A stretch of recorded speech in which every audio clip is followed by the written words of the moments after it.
ఆయుధాల పరంగానే కాదు, పాకిస్తాన్కు చైనా వ్యూహాత్మకంగానూ మద్దతిచ్చిందా? కాల్పుల విరమణను ఉల్లంఘించినా పట్టించుకోకుండా దాయాది దేశానికి డ్రాగన్ వంతపాడిందా? చైనా తన ఆయుధాల పరీక్షకు పాకిస్తాన్ను ప్రయోగశాలగా మార్చుకుందా? చైనా, టర్కీ లాంటి దేశాలు సపోర్ట్ చేసినా భారత్ ఎలా నెగ్గుకొచ్చింది? పాక్ను ఎలా మస్కా కొట్టింది?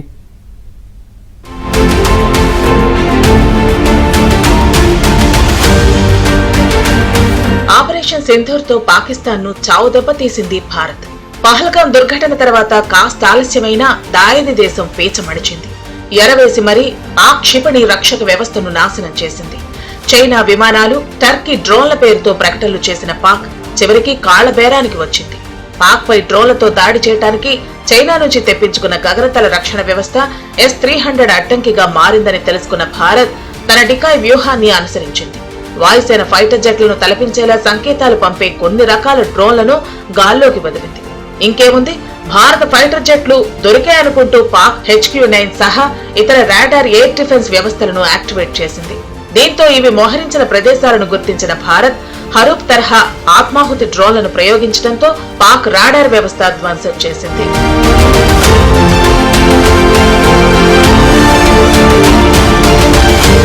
ఆ తర్వాత ఫైటర్ జెట్లు BrahMos, SCALP, Crystal Maze, Rampage వంటి ఆయుధాలు ప్రయోగించింది. ఇవి నిరాటంకంగా పాక్ వైమానిక దళ స్థావరాలపైకి దూసుకెళ్లాయి. వీటిల్లో బలమైన షెల్టర్లు, రన్వేలు, కమాండ్ సెంటర్లను దెబ్బతీసే పనిని బ్రహ్మోస్ చూసుకుంది. ఈ దాడి తర్వాత పాక్ తమ యుద్ధ విమానాలను సుదూరంలోని ఎయిర్ బేస్లకు మార్చేసింది. ఈ దాడికి సుమారు 15 బ్రహ్మోస్ క్షిపణులు వాడినట్లు అందులో పేర్కొన్నారు. మొత్తం మీద పాక్ ఉన్న 12 అత్యంత కీలక ఎయిర్ బేసుల్లో 11 దెబ్బతిన్నాయి.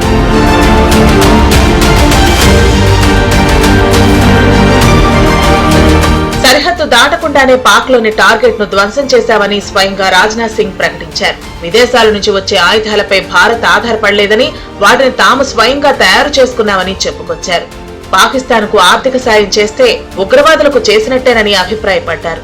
పాక్ కు ఆర్థిక సాయంపై IMF పునరాలోచన చేయాలని కోరారు. ఆపరేషన్ సింధూర్ ఇంకా పూర్తి కాలేదు.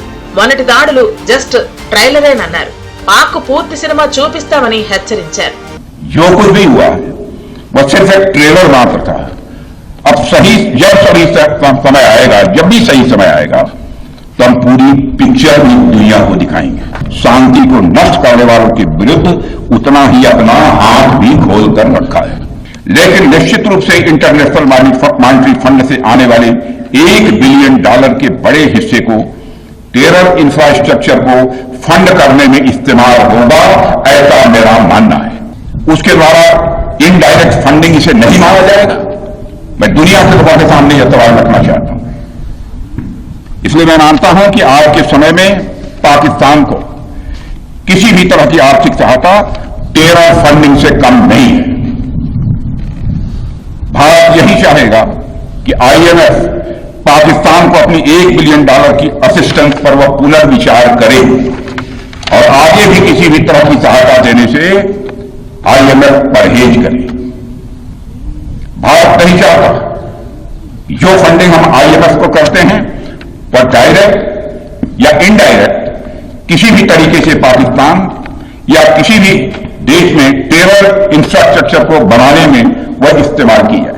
అటు చైనా కూడా చాలా రోజుల నుంచి యుద్ధాలు చేయటం లేదు. దీంతో తన ఆయుధాలను పాకిస్తాన్ కు ఇచ్చి టెస్ట్ చేయించుకుంది. అందుకే పాక్ పై భారత్ దాడిని దగ్గర నుంచి గుర్తించింది. భారత్ పాశ్చాత్య ఆయుధాలను తమ వెపన్స్ తట్టుకోగలవో లేదో తెలుసుకుంది. ఇందుకోసం పాకిస్తాన్ ను ప్రయోగశాలగా మార్చుకుంది.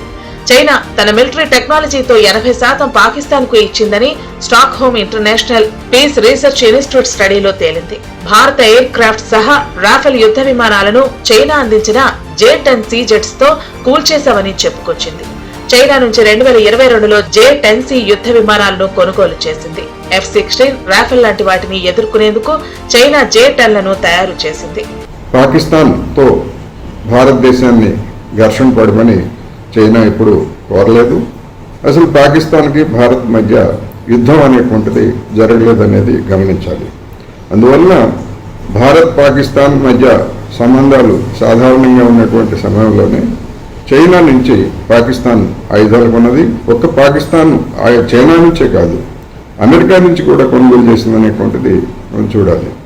అమెరికా వల్ల చేసినటువంటి F-16 విమానం ఏ విధంగా బాలాకోట్